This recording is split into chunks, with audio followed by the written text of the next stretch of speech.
우리가 성경을 보면서 특별히 사복음서를 보면서 조금 읽다 보면 가끔 이해가 안 될 때가 있습니다. 왜냐하면 같은 이야기가 반복되어 나오는 경우가 굉장히 많거든요. 특별히 예수님의 행적에 대해서나 예수님의 기적에 대한 것, 비유에 대한 이야기들이 반복되면서 왜 똑같은 이야기를 써놨을까? 그러면서 조금 더 자세히 보면 각각 사건이 다르다는 것을 알 수 있습니다.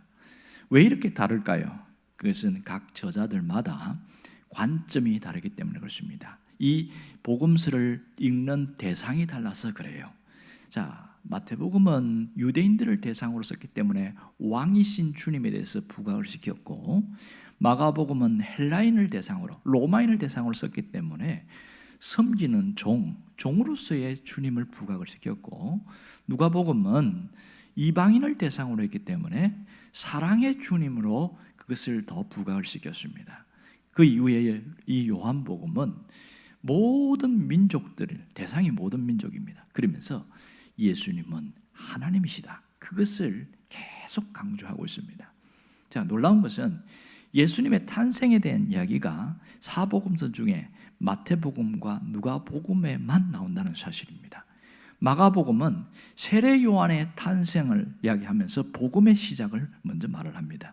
예수님의 탄생 이야기는 없습니다. 그리고 요한복음 같은 경우에는 이 예수님의 탄생 이야기는 전혀 사라지고, 자 보세요, 별이나 동방박사, 천사, 목자, 구유 이런 얘기는 하나도 나오지 않아요. 아예 탄생 기록 자체가 없다는 것을 볼 수 있습니다. 왜 그럴까? 이런 의문점을 갖게 되어지죠. 그러면 요한복음은 언제 썼을까요? 마태, 마가, 누가복음은 거의 비슷한 시기에 기록되었는데 요한복음만 유일하게 예수님이 부활 승천하신 이후 60년 후에 기록을 했습니다. 그것도 요한이 나이가 많아가지고 에베소 교회, 소아시아에 있는 에베소 교회에서 담임 목사로 있으면서 거기서 요한복음을 쓴 거예요. 그러니 이 요한복음에 대해서 쓰면서 그 당시에 그러면 왜 탄생 기록이 없느냐? 그 당시의 사람들은 예수님의 탄생에 대해서 너무나 잘 알고 있기 때문에 굳이 기록할 필요가 없었던 것이지요. 그리고 지금 시급한 문제는 예수님의 탄생이 아니라 교회 안에 당면한 영지주의라는 이단 때문에 이 이단의 문제를 해결하는 게 더 시급했습니다. 그리스도의 탄생에 대해서 이 영지주의는 이상한 교리를 전해서 문제를 일으키고 있었던 것이 그 당시의 현실이었거든요. 그러니까 기존 마태복음이나 누가복음 형태로 이야기하면 예수님은, 성자 예수님 오신 것은 탄생 이후부터 있어졌는데, 그러면 탄생 이전에 그분은 어디 계셨냐? 거기에 대해서 답변을 하지 못하고 있는 거예요. 이때에 이 사도 요한은 요한 1서에서도 똑같이 이야기를 하지만 그 영지주의는 예수님이 사람으로 오셨다는 것을 왜곡시켰어요.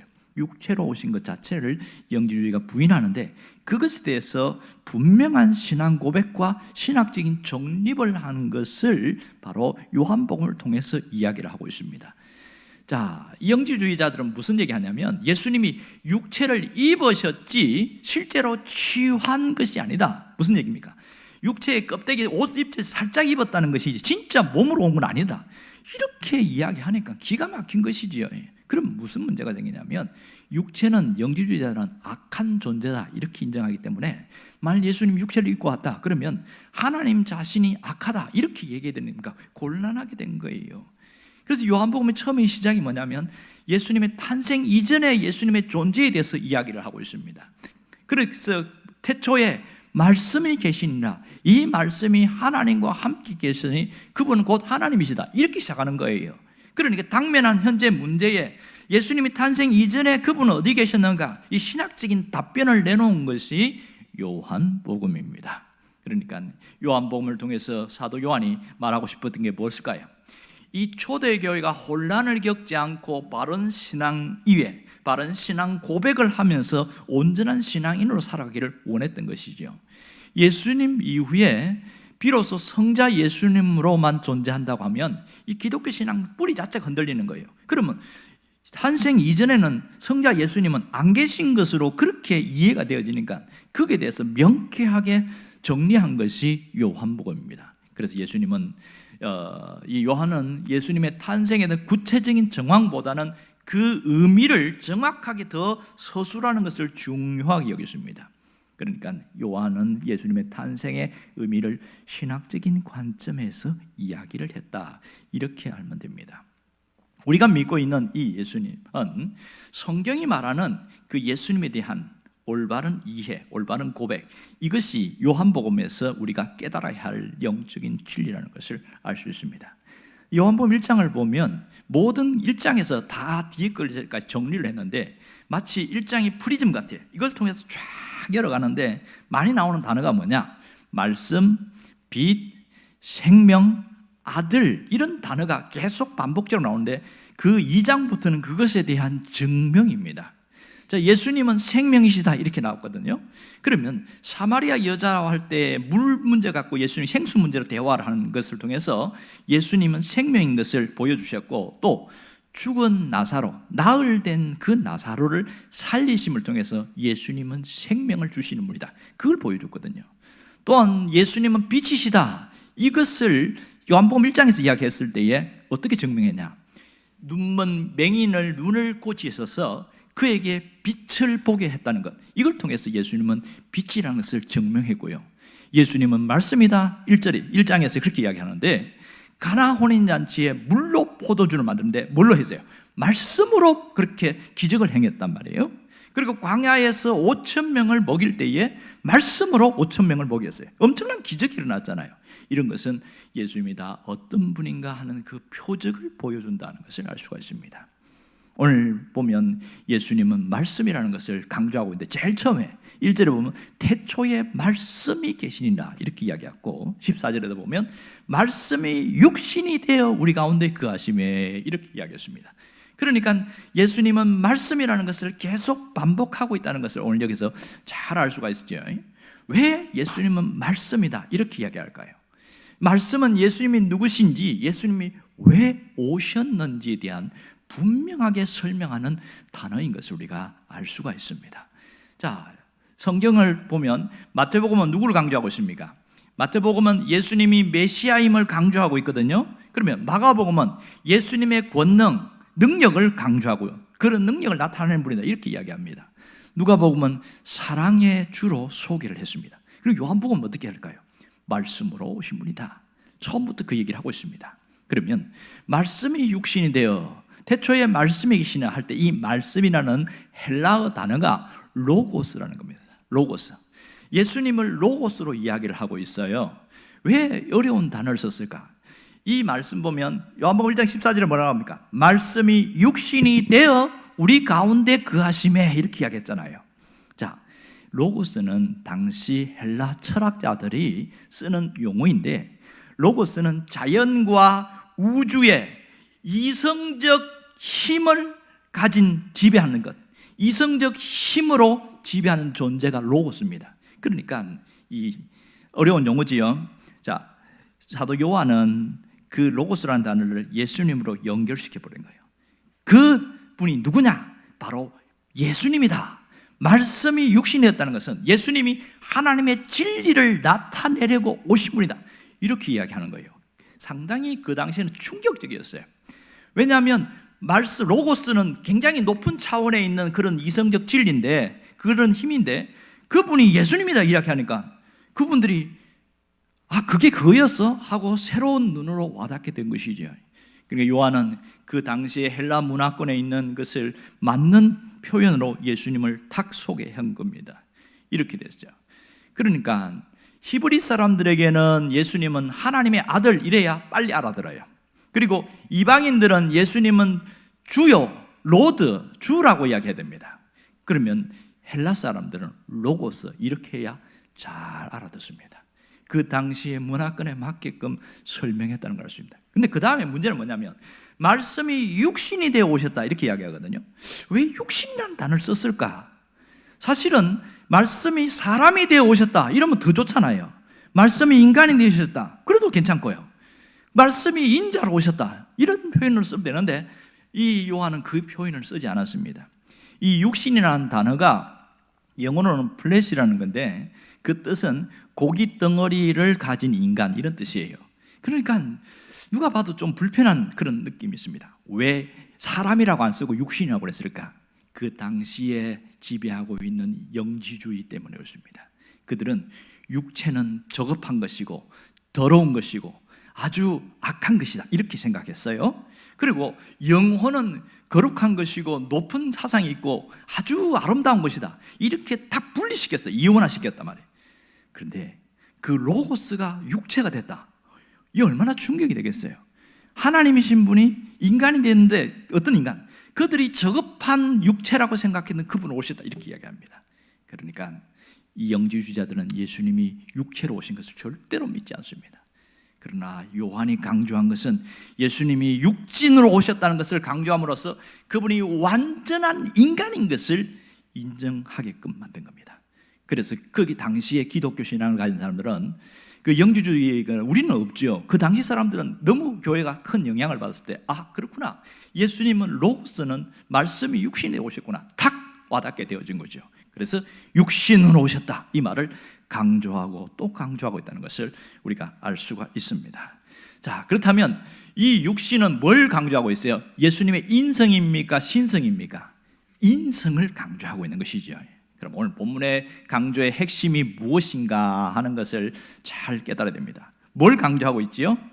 자, 여기서 예수님은 몸을 입고 오신 완전한 인간 이것입니다. 몸을 입고 온 완전한 인간. 이것을 어려운 용어로 성육신 이렇게 말합니다. 영어로는 incarnation 이렇게 말합니다. 성육신. 아주 용어 생소하지요? 성육신이 그러면 구체적으로 무엇일까요? 성육신은 하나님이 사람이 되어 오신 것을 성육신이라고 합니다. 또 하나는 하나님이 사람이 되어 오셨는데 어떻게 오셨는가 그것을 밝히는데 먼저 봅시다. 한 세 가지가 정리됐는데요. 자, 성육신은 뭐라고요? 하나님이 사람이 되어 오셨다는 것. 하나님이 뭘 버렸어요? 자신의 보좌를 버리고 친히 제한된 인간의 몸으로 오셨다는 거예요. 이게 초점입니다. 그러니까 예수님은 찾아오신 분인 것, 내가 있는 곳에 찾아오신 분인 것을 알 수가 있는 것이지요. 오늘 이 예수님은 어떻게 오셨어요? 공간을 이동해서 오셨지요. 그분은 존재를 확 바꾸었습니다. 하나님이신 존재가 어떻게 됐어요? 사람으로 바뀌었다는 겁니다. 그래서 그분이 우리에게 뭘 주셨어요?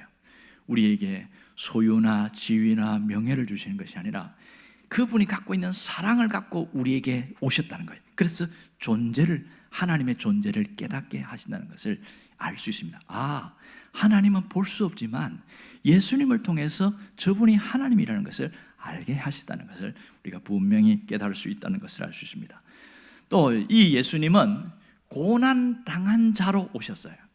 그리고 친히 고난당한 자를 위하여 오셨습니다. 그분은 나를 위해 오신 하나님인데 그분이 사람이 됐다. 이게 성육신이에요.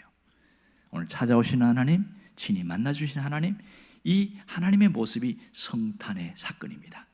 성육신은 그런 얘기고, 두 번째는 성육신은 하나님께서 역사의 벽을 부수고 이 땅에 오신 사건이다. 좀 어렵지요? 역사의 벽을 부수고. 이 표현은 뭐냐면 역사가 보세요. BC와 AD로 나눠진 거 아시지요? BC가 뭡니까? 예수님 오시기 전 Before Christ. AD 아노 도미니 예수님 오신 이후. 역사가 딱 그렇게 희한하게 이 공산주의자들도 민주주의 사람도 다 똑같이 BC와 AD를 그렇게 말을 합니다. 이 역사의 벽을 부수고 왔어요. 어려운 용어로 신학자 중에 칼바르트라는 사람이 있는데 이 사람이 성탄은 뭐냐? 인 브레이킹이다 이렇게 말했습니다. 인 브레이킹. 브레이킹은 뭐냐? 깨트리다, 부수다는 뜻이고 인은 들어오다는 뜻입니다. 그러면 인 브레이킹은 굳게 닫힌 문을 부수고 안으로 쑥 들어오는 거죠. 우리가 알지 못하는 사이에 들어온 거예요. 어디? 역사 안으로 들어왔다. 그것이 성탄이다 이렇게 이야기를 했습니다. 오늘 성탄에 대한 얘기를 잘 깨닫는 것이 중요한데 이 예수님이 오신 사건, 그것을 깨닫지 못하는 중에도 주님이 직접 부수고 오셨어요. 인간의 벽을 부수고 들어오셨고 인간의 마음을 부수고 들어오신 이게 하신 사건이 성육신, 성탄의 사건이다 이 얘기를 하고 있습니다. 세 번째는 성탄은 뭐냐? 성육신은 예수님이 우리 가운데 거하시는 사건입니다. 오늘 우리 가운데 거하심에 이렇게 이야기했잖아요. 자, 여러분, 예수님 어디 태어났어요? 베들레헴에 태어났잖아요. 2000년 전에 베들레헴에 태어났는데 그 구유에 태어난 그것으로만 끝나는 것이 아니라 우리 가운데 가셨다는 것은 구유 탄생에서부터 33년의 생애 전체를 말해주는 것이 우리 가운데 가신다, 이런 얘기가 되겠습니다. 자, 이 예수님이 우리 가운데 가신 것, 그것은 하나님이신 그분이 사랑과 만나러 오시다는 거예요.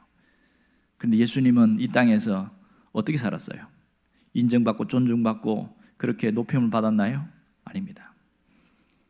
오히려 죄인들과 함께 한다고 손가락질 당하고, 저 사람이 무슨 메시아냐 그러고 손가락질하고, 비난과 조소와 고난을 당하고, 마지막에는 억울하게 십자가에 매달려갔습니다. 인간적인 눈으로 보면 그렇습니다. 그러나 그것은 하나님의 뜻이었어요. 이것이 성육신 사건입니다. 우리가 알고 있는 지식이잖아요. 일단은 성육신은 역사의 벽을 부수고 오셨다는 것을 깊이 깨닫는다면, 오늘 우리가 내 안에 오신 것, 이것이 임마누엘이라는 것을 알 수 있습니다. 임마누엘, 우리 가운데 거하심의 임마누엘. 임마누엘이 무슨 뜻일까요? 우리 가운데 거하신다는 뜻이지요. 이 거한다는 헬라어가 천막을 친다, 이런 뜻이거든요. 그리고 여러분, 천막은 영구적으로 짓는 집입니까? 임시적으로 짓는 집입니까? 당연히 임시적으로 있는 것이죠. 예수님이 33년이라는 그 인간의 육체에 임시적으로 계셨다가 머물다가 하늘로 올라가셨잖아요. 그래서 거하신다, 이 육신적으로는 그렇지만, 그러나 그분이 부활해서 승천하신 이후에는 우리 가운데 거하시는데, 언제까지? 우리가 죽을 때까지 영원히 함께 거하시는 것을 알 수 있습니다. 우리 가운데 거하시는 것을 오늘 기억한다면, 자, 그렇다면 그 예수님에 대해서 나는 무슨 생각하고 있냐고요. 지금 2000년 전에 오신 그 예수님에 대해서 지금 우리가 이야기하고 있단 말이에요. 성탄에 대해서 어떤 생각을 하고 있고 어떤 마음으로 임하고 있느냐, 이것이 우리의 현실을 돌아보자는 거죠. 지금 성탄은 사람들이 기억한 사람 몇 사람이 있어요? 교회 다니는 사람들 외에는 거의 기억 안 합니다. 주로 성탄하면 무슨 생각합니까? 노는 날, 그 다음에 즐기는 날, 상업화되었습니다. 성탄절을 가장 먼저 맞이하는 곳이 어딘 줄 아세요? 백화점이고 마트예요. 요즘은 시기가 빨라져갖고 11월 달 되면 벌써 틀이 다 장식해놔요. 깜짝 놀랐어요. 커피숍도 가면 11월 달에 틀이 다 만들어놨어요. 그분들이 성탄을 먼저 맞이하고 있어요. 그런데 그 속에 예수님이 있어요, 없어요? 없어요. 근데 옛날에는 크리스마스 이렇게 썼는데 요즘은 엑스마스 이렇게 씁니다. X가 무슨 뜻일까요? 영어 알파벳의 X가 아니에요. 그 X는 히라보로서 크리라는 뜻인데, 엑스마스는 그리스도의 날, 크리스마스 그 뜻인데 확 바뀌어버렸어요. 그렇게 바뀌고 성탄절에 누가 등장합니까? 예수님은 없고 산타가 등장합니다. 항상 산타가 나와서 우리에게 선물 주는 사람, 그렇게 생각합니다. 그런데 교회 안에 있는 아이들도 아빠, 산타는 우리 집에 언제 와요? 이렇게 물어요. 얼마나 충격적인지 몰라요. 그 교회 학교에서 성탄절은 예수님이 오신 날이야 이렇게 배웠어요. 그런데 얘들은 밖에서 배운 지식이 더 강해가지고 우리 집에는 산타가 언제 와요? 우리 집은 굴뚝도 없는데 어디로 와요? 창문 열고 들어와요? 뭐 이런 얘기 하는 거예요. 얼마나 충격적인지 모릅니다. 그러면 어른들은 어떨까? 그 사람들 마음속에 예수님이 계실까? 그럼 고민이 많이 됩니다. 여러분, 이 성탄절이 의미 없이 그냥 캐럴과 트리 장식과 조명 이런 것으로 지나가는 경우가 굉장히 많습니다. 요즘 아파트도 조명 장식을 제일 먼저 합니다. 성탄에 왔다는 걸 제일 먼저 합니다. 교회가 제일 늦어요.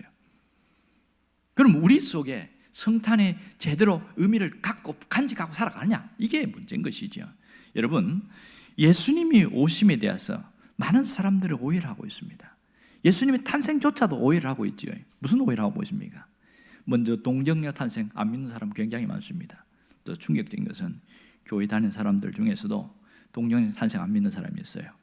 세상에 여자 혼자 어떻게 아기를 낳냐, 불가능한 그런 말도 안 되는 비과학적인 이야기를 우리가 어떻게 믿으라고, 이러면서 안 믿는 거예요.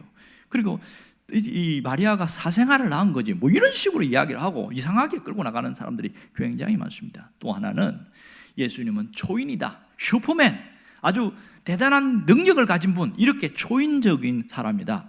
그리고 그분은 마음이 너무 따뜻해서 우리에게 사랑을 전하러 왔다. 그래서 사랑의 예수님, 뭐 이렇게 얘기하고 있어요. 또 어떤 분은 예수님에 대해서 4대 성인 중에 하나로 이야기합니다. 4대 성인이 누구지요? 공자, 석가, 소크라테스, 예수님, 이렇게 이야기합니다. 실제로 그 장로고시를 볼 때에 어떤 노예에서 장로고시를 보는데 이분 장로 고시를 볼 정도면 상당히 교회 오래 다녔잖아요. 그때의 시험 문제가 뭐냐면 당신은 예수님이 어떤 분이라고 생각하십니까? 기록하시고 이렇게 써놨어요. 그렇게 썼는데 이분이 뭐라고 썼냐면 예수님은 4대 성인 중에 한 사람입니다 이렇게 썼어요. 그래서 문제 제출했어요. 이제 그렇게 문제 제출하면 답을 보고 마지막에 채점을 하는데 틀렸죠. 근데 그 다음에 이 사람을 놓고 면접을 하는데 불합격시켰어요. 왜 그런 줄 아세요? 이것은 단순히 지식의 문제가 아니라 그 사람의 신앙 자체가 잘못됐다는 거예요. 신앙 자체가 심각한 결격 사유가 있다.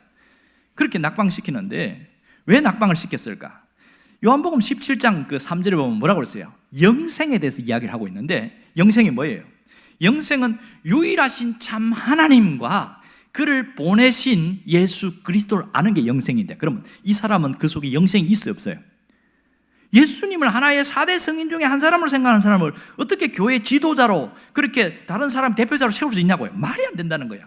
이거는 단순한 지식의 문제가 아니라 생명의 문제라는 거예요. 그 사람 예수 믿는다고 말할 수 있을까요? No. 그런 사람 어떻게 장로를 세우냐? 그래서 불합격 처리해버리는 거예요. 야, 얼마나 충격적입니까? 세상에 장로가 되려고 왔는데 4대 성인 중에 한 사람으로 생각하고 있으니 그 사람이 설교를 뭘 들었을까요? 성탄절마다 이런 설교를 들었을 텐데 그 의식 속에는 늘 예수는 그냥 좋은 분, 사랑을 전달하는 분, 뭐 이런 정도만 생각하고 있으니 이게 심각한 것이죠. 여러분, 예수님은 우리에게 영원한 생명을 주고 참된 행복을 주신 분을 잊지 않기를 원합니다. 그렇다면 내가 성탄을 맞이하는 우리가 어떤 자세로 그분에 대해서 인식하고 고백해야 되느냐? 성탄은 예수님이 우리 가운데 찾아오셔서 우리와 함께 하시는 역사적인 사건입니다. 믿습니까? 우리 가운데 오셔서 함께 하시는 역사적인 사건입니다. 그러면 예수님이 성육신 하신 목적이 뭘까요? 예수님이 성육신 하신 것은 우리의 죄에서 구원하기 위해서입니다. 아멘인가요? 죄에서 건져주시려면 어떻게 와야 돼요? 영으로 오셔야 돼요? 육체를 입고 오셔야 돼요? 당연히 육체를 입고 오셔야지. 왜 예수님 육체를 입고 와야 되는 줄 압니까? 하나님이 뭐라고 하냐면 인간은 죄를 용서받으려면 누군가가 피를 흘려야 되는데 구약에서는 누가 피를 흘렸어요? 양이나 소가 대신 피를 흘렸죠. 그거 제사 드렸잖아요. 그래서 죄가 없어졌어요. 그런데 인간이 자기가 누가 피를 흘려 죽을 사람이 누가 있으며 그 피를 흘렸다고 해서 그 죄가 용서받을 사람이 누가 있겠어요? 그래서 죄가 없는 피를 가진 분이 오셔야 되는데 아무도 없는 거예요. 그래서 하나님이신 예수님이 인간의 몸을 입고 오신 것은 대신 피를 흘려야 되기 때문에 마태복음 1장 21절에 뭐라고 그랬어요? 아들을 낳으리니 이름을 예수로 하라. 이는 그가 자기 백성을 그들의 죄에서 구원할 자다. 분명히 이야기하고 있잖아요. 어떻게 구원합니까? 피를 흘려 죽어야 구원할 수 있는 거예요. 그래서 십자가 죽음이 필요했던 것이죠. 그래서 예수님이 오실 것을 구약에서는 이미 약속하셨잖아요. 우리를 구원할 특별한 방법으로 오신데 그게 뭐예요? 성육신 사건이었고 그 사건이 완성된 것이 십자가와 부활이잖아요. 그러니까 지금 우리는 성육신 사건을 보고 있는데 그걸 통해서 뭘 깨달아야 됩니까? 아하, 이분은 완전한 하나님이신데 이분은 인간으로 오셨지만 완전한 인간이시다. 두 가지, 완전한 신성과 완전한 인성을 가지신 분, 이걸 딱 깨달을 수 있어야 됩니다. 이게 복음의 가장 핵심적인 메시지입니다. 성육신 사건을 통해서 깨달을 수 있지요. 여러분, 예수님의 출생의 신비를 알아야 됩니다. 이 방법이 아니면 절대로 구원할 수 없기 때문입니다. 영으로 오시면 우리 구원 못합니다. 예수님이 육체를 입고 오신 것을 성육신이라고 그러는데 성육신은 하나님이 선택한 유일한 구원의 방법이요 구원의 통로인 것을 잊지 않기를 원합니다. 그렇다면 예수 그리스도의 이 성육신 사건이 나와 무슨 상관이 있느냐? 그게 필요하단 말이에요. 그것은 나의 구원을 위해서 오셨다는 것을 신앙으로 고백하는 것, 거기가 신앙생활의 첫 출발입니다. 이런 고백이 안 되어 있는 사람들은 아까 그분처럼 예수님은 4대 성인 중에 한 사람입니다, 이런 식으로 이상한 얘기를 하는 거죠. 여러분, 바른 신앙 고백이 뭔지 아세요?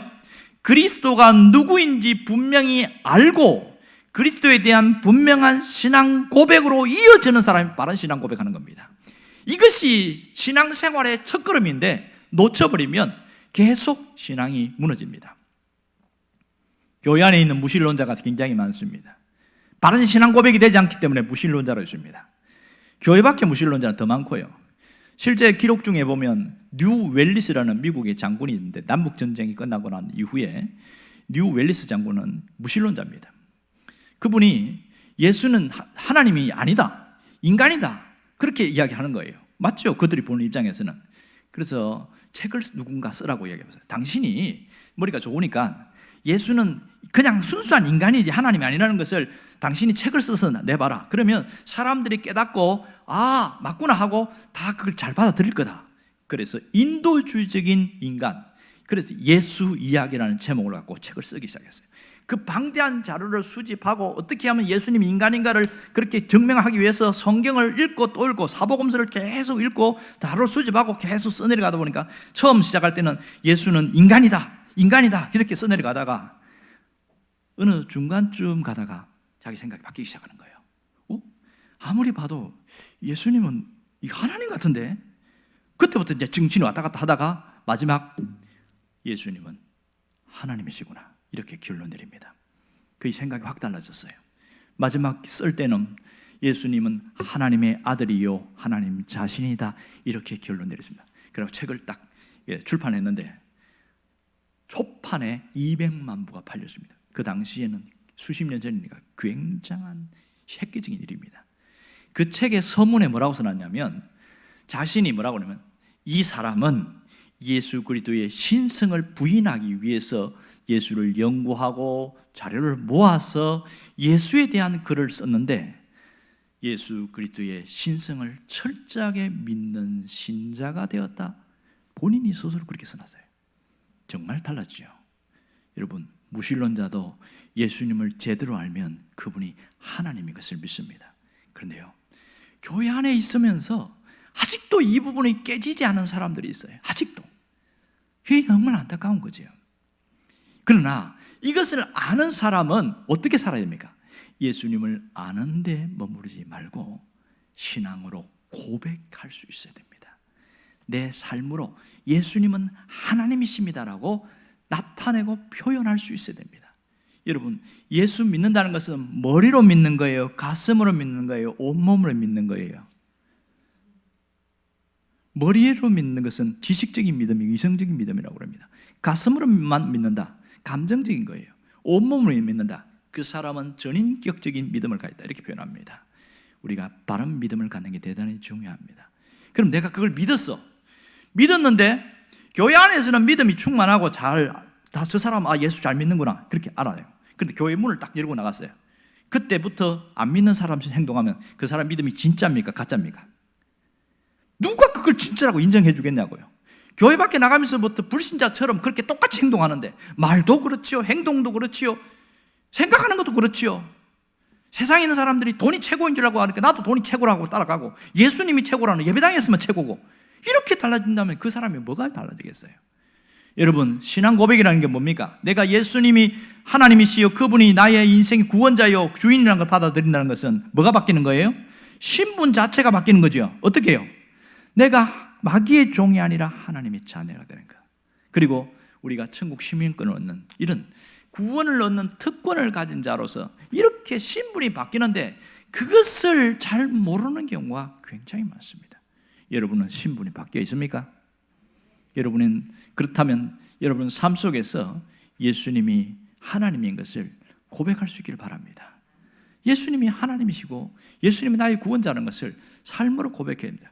그게 뭐냐? 삶으로 고백하는 게 뭐냐? 성육신 사건이 우리의 삶의 현장에서 나타나는 겁니다. 삶으로 적용하는 게 그것이 삶으로 고백하는 거예요. 예수님의 성육신 사건은 그분이 오셔서 인간이 되신 겁니다. 그러나 그분이 오신 것이 내가 믿었기 때문에 우리의 삶을 통하여 드러나는 것이 성육신 사건이 적용하는 거죠. 내 삶으로 사건화하도록 결단이 필요합니다. 그러면 성육신 사건의 적용이 뭐예요? 그리스도화되는 것, 그리스도를 닮은 자로 사는 것, 그리스도의 인격을 가진 자로 살아가는 것, 이게 성육신의 사건입니다. 그러면 그게 뭐냐는 거예요. 그게 뭐냐? 그것이 우리가 알고 있는 성령의 열매, 성령의 성품의 열매, 이것이 성육신이 되어지는 거잖아요. 성경 갈라디아서에 보면 성령의 9가지 열매 나오지요. 오래 믿은 사람도 성령의 9가지 열매가 뭔지 잘 압니다. 사랑과 희락과 화평과 오래 참음과 자비와 양선과 충성과 온유와 절제니 이 같은 것을 금지할 법이 없느니라. 이게 성령의 9가지 열매. 외우는 사람은 줄줄줄 외워요. 그러나 외우기만 외우지 적용이 안 되는 사람이 많아요. 적용이 안 돼요. 왜 그렇습니까? 성육신 사건이 내 삶으로 갖고 가지 않아서 그래요. 어디로 가져가야 될까요? 가정 안에서 성육신 사건을 적용할 수 있어야 됩니다. 내가 함께하고 있는 가장 가까운 사람들, 이런 사람들이 가정 안에서 성령의 9가지 열매 중에 가장 먼저 뭐가 나타나야 될까요? 사랑의 열매, 사랑의 성품이 나타나야 됩니다. 사랑의 열매, 사랑의 성품이 뭡니까? 나를 위해 살지 않고 상대방을 배려하고 이해하고 도와주는 것, 이게 표현되는 겁니다. 그래서 몸으로 표현하고 말로서 표현하고, 미안할 때는 솔직하게 미안하다고 고백하는 거, 고마울 때는 고맙다고 말하는 거, 그렇게 이야기하는 것이 이게 성육신의 적용이에요. 어려워요? 쉬워요? 하나도 안 어려워요. 내가 살아가면서 이렇게 하는 것이 이게 성품의 열매를 맺는 거구나, 그걸 알면 고백하는 것이죠. 그런데 괜히 자존심 부리면서 내가 미안한 줄 알면서도 말을 안 하는 거예요. 이게 잘못된 것이죠. 그리고 직장 생활에서나 밖에 나가서 사회에 나가서도 성육신을 어떻게 적용합니까? 우리가 사람과 사람과의 관계 속에 살아가잖아요. 그러면 성육신의 적용이 성령의 열매 중에서 자비와 양선의 열매가 나타나는 거예요. 자비와 양선의 열매. 자비와 양선은 사람 사이에서 맺을 열매인데, 자비가 뭡니까? 친절한 거예요. 친절함. 그냥 친절이 아니라 실천적인 친절, 적극적인 친절이 자비입니다. 다른 사람이 나에게 친절해 줄 걸 기대하는 것이 아니라 내가 다른 사람에게 친절하게 대하는 것은 내가 지금 무슨 열매를 지금 맺고 있는 거예요? 성령의 열매인 자비의 열매를 맺어가고 있는 것이지요. 이게 성육신의 적용이에요. 성육신의 적용은 자비와 양선 두 가지로 나타나는데, 양선은 뭐냐? 선한 거, 착한 겁니다. 지금 이 자비와 밀접한 관계가 있는 것이 양선인 거 아시지요? 선한 거, 착한 건데, 그러니까 양선은 직접 몸으로 움직여서 물질적으로 나타나는 자선, 적극적인 이웃을 돕는 선한 행위, 이게 양선이라는 거예요. 양선. 유명한 라이트 푸트라는 사람은 뭐라고 얘기했냐면, 자비는 잠재적 양선이요, 양선은 현실적으로 힘을 나타내는 자비다. 자비는 내가 상대방에게 얼굴로 몸으로 따뜻하게 적극적으로 친절을 베푸는 것이면, 양선은 내가 저 사람을 도와주고 하는 것, 이게 양선이에요. 어려운 게 아니지요. 내가 그리스도의 이름으로 돕는 것, 이것이 양선이에요. 성품을 맺는 거지요. 놀랍잖아요. 여러분, 이것이 가정뿐만 아니라 직장과 어디 나아가서 전 삶의 영역에서 성육신이 적용돼야 됩니다. 수직적으로는 하나님에 대한 바른 이해가 필요해요. 그리스도 중심적으로 이해해야 됩니다. 무슨 말입니까? 하나님은 모든 악한 것도 선으로 바꾸시는 분이다. 이게 그리스도 중심으로 이해하는 거예요. 하나님은 선으로 바꾸시는 분이다. 그걸 고백하고 깨닫는 것이 이 신앙이 성육신 신앙입니다. 왜요? 예수님이 악한 세상에 왔고 죄된 세상에 와서 우리를 뭐 했어요?